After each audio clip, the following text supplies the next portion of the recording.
नमस्कार. वैशूज किचनमध्ये आपल्या सर्वांचं खूप खूप मनापासून स्वागत आहे. आज आपण जी रेसिपी बनवतो आहे ना, ती स्टफिंग एकच आहे आणि त्याच्यापासून आपण 2 वेगवेगळ्या रेसिपी बनवतो आहेत.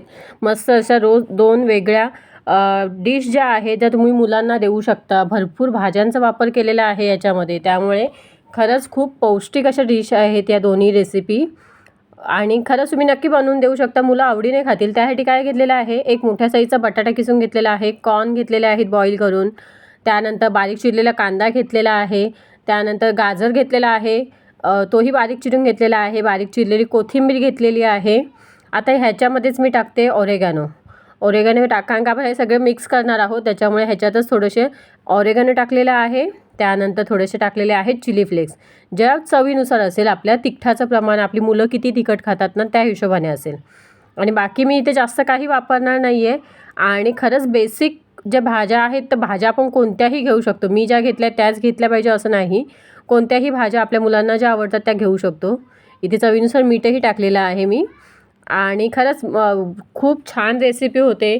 एक तर छान जे बॉल्स आहेत ते छान क्रिस्पी वगैरे होतात. आपल्याला बनवायचे असेल तर डीप फ्रायही करू शकतो किंवा शॅलो फ्राय करू शकतो.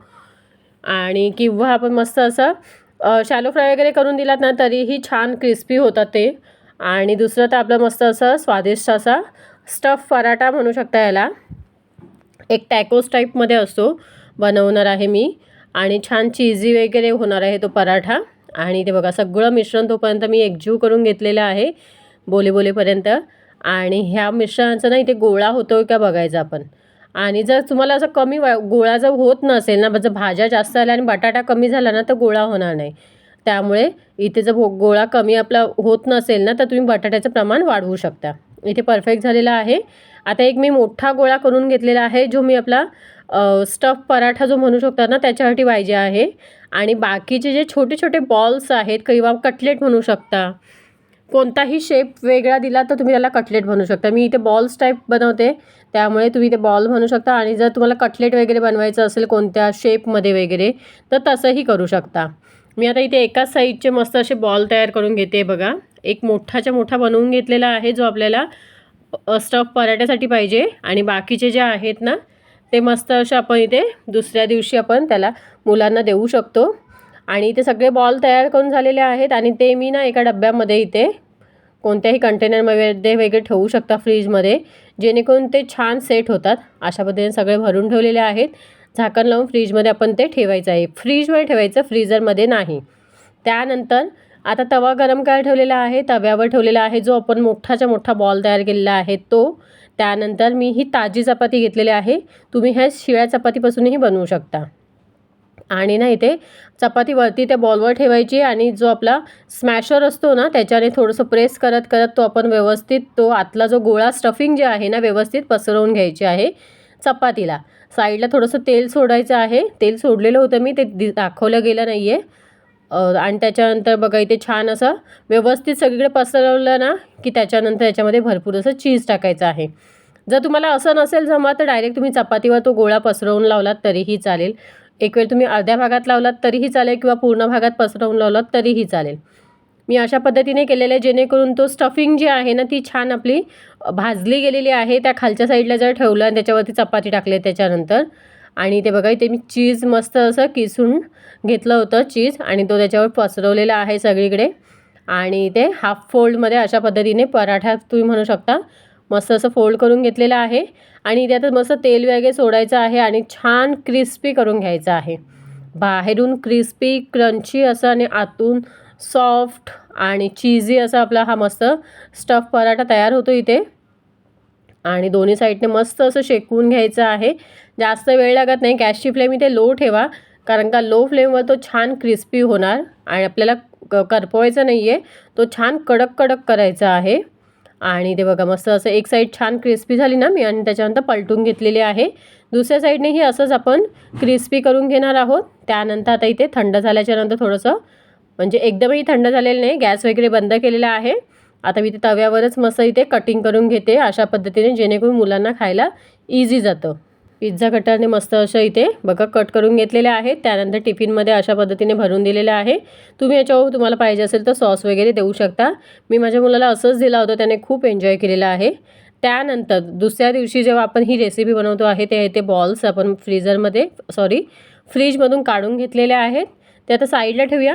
आणि मी इथे एका वाटीमध्ये ना 2 चमचे कॉर्नफ्लोअर घेतलेला आहे. त्याच्यामध्ये थोडंसं पाणी टाकायचं आहे आणि मस्त असं मिक्स करून घ्यायचे आहे. म्हणजे कॉर्नफ्लोअरची आपल्याला स्लरी बनवून घ्यायची आहे. कॉर्नफ्लोअरची पातळ अशी स्लरी तयार करून घ्यायची आहे, जेणेकरून आपल्याला ते बॉल्स ह्याच्यामध्ये डीप करायचे आहेत. आणि माझ्याकडे ब्रेड क्रम्स आहेत. तुमच्याकडे ब्रेड क्रम्स नसतील तर तुम्ही रवा वगैरे वापरू शकता किंवा असेच तळलात वगैरे किंवा असेच फ्राय केलात तरीही चालेल. मी इथे कुठेही डीप फ्राय वगैरे अजिबात करणार नाही आहे, कारण का आता पावसाळा वगैरे चालू झालेला आहे, मग मुलांना त्रास होतो तळलेल्या पदार्थांचा. त्याच्यामुळे माझ्याकडे इथे जेव्हा आपलं ब्रेड क्रम्स असतात ना, ते मी व्यवस्थित भाजून, जर जास्त वेळ स्टोअर करायचं असेल ना तर थोडेसे ब्रेड क्रम्स आपण मिक्सरमधनं काढल्याच्या नंतर छान भाजून ठेवायचं. मग ते जास्त वेळ लॉंग टाईमसाठी मस्त स्टोअर करून ठेवू शकतो आपण फ्रीजमध्ये. मी आता तसंच करून ठेवलेलं होतं.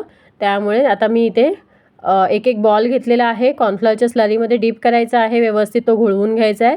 आणि त्याच्यानंतर ब्रेड क्रम्समध्ये अशा पद्धतीने छान त्याला ब्रेड क्रम्सची कोटिंग यायला पाहिजे, अशा पद्धतीने आपण तो व्यवस्थित कोट करून घ्यायचा आहे. त्यानंतर इथे अप्पे पात्र ठेवलेलं आहे गॅसवर गरम करायला.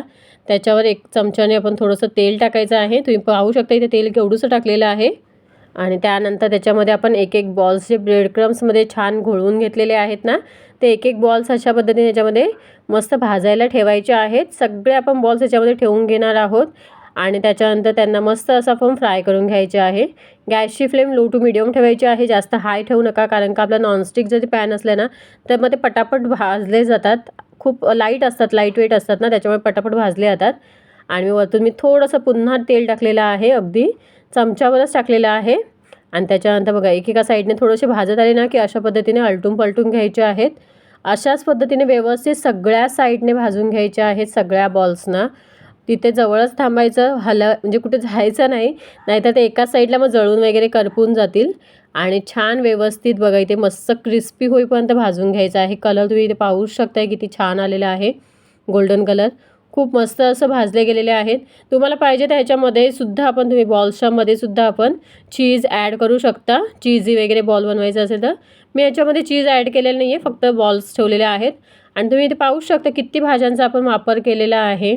आणि खरंच मुलांसाठी पौष्टिक असतात. मुलं असंच भाज्या खायला बघत नाही कोणत्या. त्यामुळे जर अशा पद्धतीने वेगवेगळ्या पद्धतीने जर काय बनवून दिलात, वेगवेगळे पदार्थ बनवून दिलात तर मुलं नक्कीच आवडीने खातील. आणि ते तोपर्यंत आपले बॉल्स मस्त इथे शेकले गेलेले आहेत. आणि तुम्हाला मी ह्याच्यातच दाखवते आहे, आप्पे पात्रामध्येच बघा छान असा कलर आलेला आहे, मस्त अशी कोटिंग आलेली आहे आणि छान क्रिस्पी झालेले आहेत. आणि त्यानंतर मी मस्त असं मुलाला टिफिनमध्ये अशा पद्धतीने पॅक करून दिलेले आहेत. कसं वाटलं मग तुम्हाला आजचा हा व्हिडिओ, एकाच स्टफिंगपासून 2 रेसिपी. आय होप तुम्हाला आवडला असेल. व्हिडिओ आवडल्यास व्हिडिओला लाईक, शेअर, सबस्क्राईब करायला अजिबात विसरू नका. Thanks for watching.